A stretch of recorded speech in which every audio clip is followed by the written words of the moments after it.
Lagot na. Grabe naman, ang laki. Just now, breaking news, shock sila. Mga kong binulabog.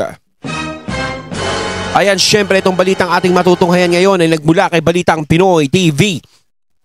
At ito po ang inyong lingkod na si BT na magbibigay ng reaksyon at komento dito sa video na ating matutunghayan ngayon. At huwag na natin pagtagalin at sabay-sabay na nating panoorin ang laman ng video na hatid sa atin ni Balitang Pinoy TV at bibigyan natin ng reaksyon ang balitang ito. Pasok! Narito. Ayan, Balitang Pinoy TV.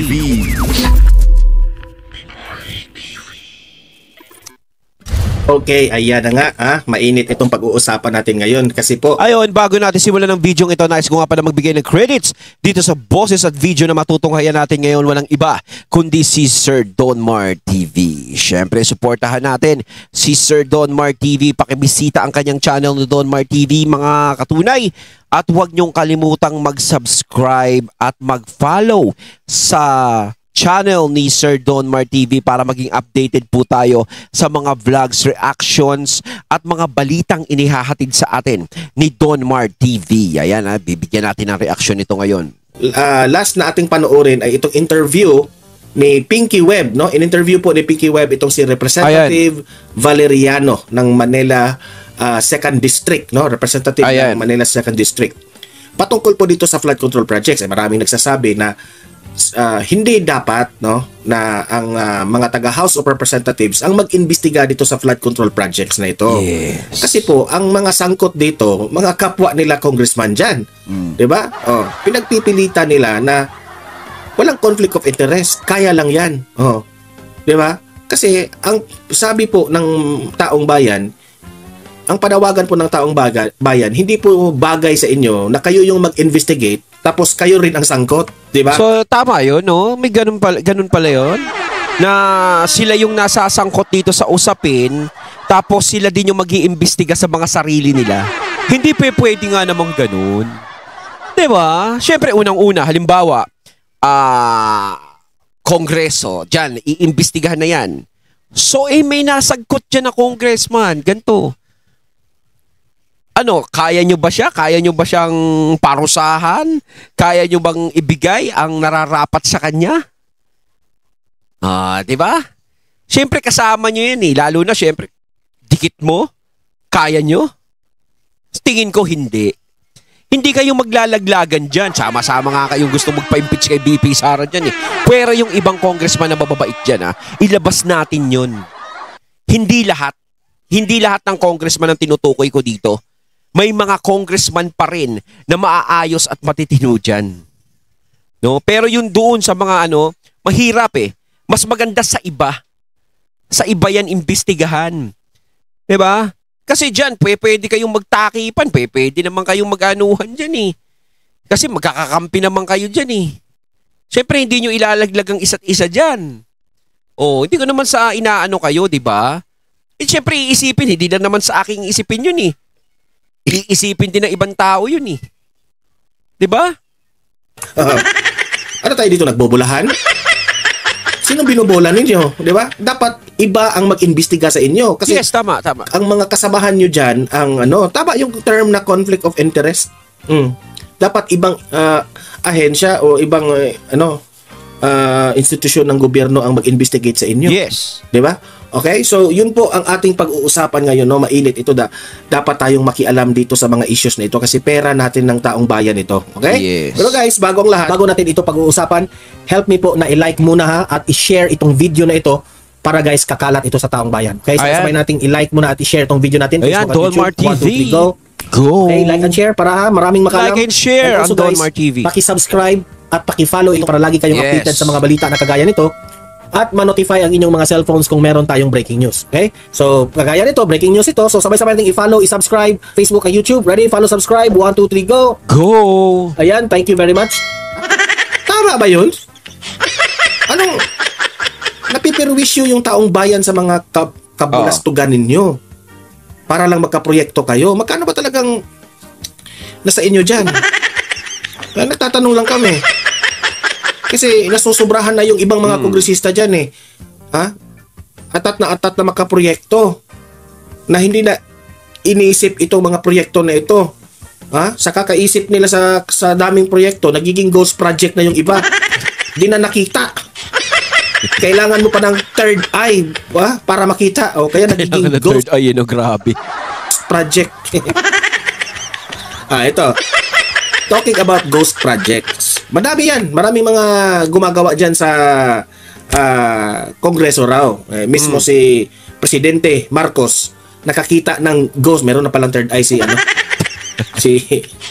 sabi ni Bongbong Marcos, kahit raw isang halubnaks wala siyang nakita. Ghost project nga, sir. Hindi mo makita yan kung wala kang third eye, di ba? So ito, tinanong ni... Buti ngayon pinapagana niya na yung third eye niya kasi nakikita niya na. Dati ata hindi pinapagana eh. In-interview ni Pinky Webb itong si Representative Valeriano from Manila 2nd District Representative na kayo ang mag-imbestiga dyan sa House of Representatives. Yung mga kasamahan ninyo ang gumagawa ng kabulastugan. Tama. Ito. Sasagot itong si Representative Valeriano. Isa pa ito eh. Got it. Thank you, sir. There are concerns, Congressman, that has been raised, basically saying, how can the House investigate its own when there is speculation that some House members are allegedly involved, as there are 67 daw po na, at least 67 members are also contractors. Yan po, nanggaling mismo kay Senator Ping Lacson. Ang hirap nun. Ang hirap talaga nun. May conflict of interest dito? I think there's no problem with the Congress investigating that flood control. Isusulong talaga nila yan na sila lang ang mag-investigate. Hindi syempre, normal na ang taong bayan magagalit. Bakit kayo ang mag-investigate? O sasabihin ng mga taong bayan, kayo ang nagnakaw tapos kayo ang mag-investigate. Kasi hindi naman kasi mawawala sa isip ng taong bayan na maaari kayong magtakipan. Kaya nga yung sinasabi ko kanina paano yung pagka-close mo yung kasabwat? Halimbawa, meron siyang gano'n, napatunayan siyang gano'n. Paano pagka-close nyo? Ay sabihin nyo, ikaw kasi ginawa mo yun eh. Paano ngayon to? Maiipit ako. Sige, kang bala. Maring may mga ganong mangyari. Di ba? Magkakaroon ng isipin yung mga tao sa inyo na gano'n na magtatakipang kayo. Di ba? Ikaw ba ilalaglag mo? Hindi. Kayo mismo, di ba? Alam naman natin, sa Senado kung gaano sila kasolid. Siyempre dyan sa Kongreso, alam natin kung gaano rin kayo kasolid. Kaya nga solid kayo dyan sa pag-impeach kay BP Sara. Di ba? Tapos ganyan, maglalaglagan kayo ng ganun-ganun lang. Kaya nyo ba yon? Talagang kung kaya nyo yon, nakakabilib na talaga kayo. Pwede kayong palakpakan. Di ba? Pero pag hindi nyo kaya yan, pwede kayong magdarna. Diba? Ang hirap. Dapat sa iba yan eh. Hindi dyan mismo sa kamara yan iimbestigahan. Mahirap. Sinasabi ko sa inyo, magkakaroon ng problema yan. Magkakaroon kayo ng issue. Diba? So hindi papayag ang taong bayan dyan. Project. Once and for all po, hindi lang naman congressman siguro yung tinuturo nila. Meron din po mga private contractor and even the DPWH. Yan ang kumbaga saan nila napunta Itong mga kongresista na ito, turo ng turo dito sa DPWH. DPWH naman tuturuin itong contractors. So contractors na naman ang madidihado. Hindi, teka lang Contractors, DPWH, sila ngayon yung naiipit sa mga nangyari. Ang nagiging tanong kasi ng taong bayan dito, DPWH contractors, kikilos ba sila kung walang senyas ng amo? Diba? Parang ganun yan Hindi lang sa akin galing yan. 'Di ba? Sa ibang taong bayan din na nagko-question sa ganyan. Ng mga nakausap natin. Kumbaga, ikaw, nagtatrabaho ka sa isang kumpanya, meron kang bossing, meron kang may-ari ng kumpanya, o meron kang may mas mataas sa'yo, hindi ka kikilos hanggat walang command ng nakatataas sa'yo. Kahit naman sa pulisya, sa militar, kung walang command yung pinaka mataas na ranggo sa kanila, na nagbibigay ng mission sa kanila, hindi naman sila gagalaw. Parang ganun yun Sa totoo lang, hindi man DPWH o contractors ang malaki ang nagkapera dyan Huwag na tayong mapaligoy-ligoy pa. So kung meron mga iba pang stakeholder na involved dito, Kami naman po sa TRICOM, pag nakita namin na may liabilities yung congressman, TRICOM, Quadcom. it's either you explain yourself or ipasa kagad namin sa Dati Quadcom, ngayon try na lang. independent body for them to investigate or file charges. Kaya ano po namin, ipasa po namin sa ombudsman of the proper authority. Kung natatandaan niyo po, during the last SONA, meron kaming congressman nga na nanonood lang ng isabong. Yung leadership, binigyan kagad siya ng, kinastigo kagad siya, tinagalan siya kagad ng committee. So, I still believe na ang Congress po ay hindi naman para mangunsinte sa ganyan mga... So yun ang pinagmamalaki nila. Yung nanonood na congressman ng isabong. Ganon. Pihin mo yan kasi member ka ng House of Representatives. Pero sa amin, hindi maganda tingnan na kayo ang mag-investigate. na pangyayari. You have to remember, ma'am, halos lahat ng tao nakatingin ngayon. At kung yan yung tatawagin natin parang lutong Macau, nakakayari po ang Congress niya. Kaya siguro po... So kung gusto nilang imbestigahan yung mga nila dyan, ay di gawin nila. Pero sigurado lang na magiging transparent sila. Dahil kung tutusin, lahat ng taong bayan, yung sinabi niya nga, lahat ng mata ng tao ay nakasubaybay dyan sa mga mangyayari na yan. Kailangan mag-iingat sila sa mga gagawin nilang pagkilos dyan. Dahil kapag yan hindi umayon, ayari sila dyan. Mapupulaan sila dyan. Hindi naman mangyayari yun sa TRICOM. Congressman, Tignan natin. Di ba kayo nahiya na meron kayong mga magnanakaw na mga kasamahan dyan? Doon pa lang, nakakahiya na eh. meron ho kayong mga binanggit na mga salita na tama ho ba, nakakadiri o nakakasuka yung pong naging korupsyon dito sa flood control projects? Just Nakakadiri, nakakasuka. personally, sir. Suka ka Kayo nga. ho ba ikinagulat nyo itong sinasabing hatian sa flood control projects? Or you knew about it pero hindi nyo po alam na ganito kalaki? What is it, sir? Nagulat po ako. Tama rin yung term, nakakasuka, nakakadiri. Yeah. At lalo na po Yun naman pala eh. ng Pangulo ng isang araw na merong ghost project. Sige nga, pakita nga yung mukha na nagulat ka. Yes nga. Parang hindi ka nagulat eh. Sabi niya nagulat siya eh. Sabi, sige nga, pakita nga yung mukha na nagulat. Di ba? Pakita. Yung po talaga ang, I mean, that is a mother of all scam. Sabi ko nga, it might be another Napoles scandal. This is a mother of all scam. Tapos, sino ang pinaimbestigahan nyo? Si BP Sara, confidential funds. Pinaimbestigahan nyo ang confidential funds? Na meron pala ditong, kayo na mismo ang nagsabi ha, pinakamalaking scam, scandal, di ba? Pero si BP Sara ang kanilang focus na ma-impeach. Yun nga nakakatawa sa kanila eh. Kahit nagkakaroon ng mga ganyang klaseng issue, no? Si BP Sara pa rin, kay BP Sara pa rin sila nakatutok. Eto nga, harap-harapan na, sampalan na nangyayari. Oh. Yung mga proyekto na yan na kung saan-saan napunta. Kung ano ba nangyari dyan. Samantalang kay BP Sara, talagang walang pruweba, walang pinatunayan na malinis siya. Pero sila talagang ayaw nilang tigilan si BP Sara. Ika nga, no? Puna sila ng puna sa dumi ng ibang bahay. Pero yung sarili nilang bahay, hindi nila kayang linisin. Kumbaga, bago nila punahin yung bahay ni BP Sara, punahin muna nila yung bahay nila kung gaano kalinis, kung gaano karumi. Diba? Linisin muna nila yan.